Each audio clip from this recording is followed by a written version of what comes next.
Hi guys, today I'm going to show you how to link WhatsApp to another device. In this video, I'm linking my laptop and my phone.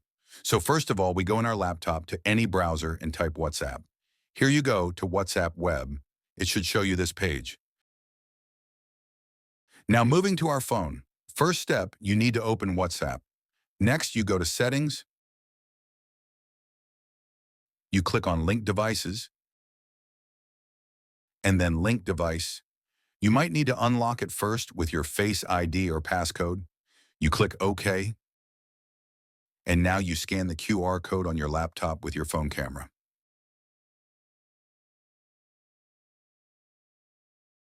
You wait a little bit.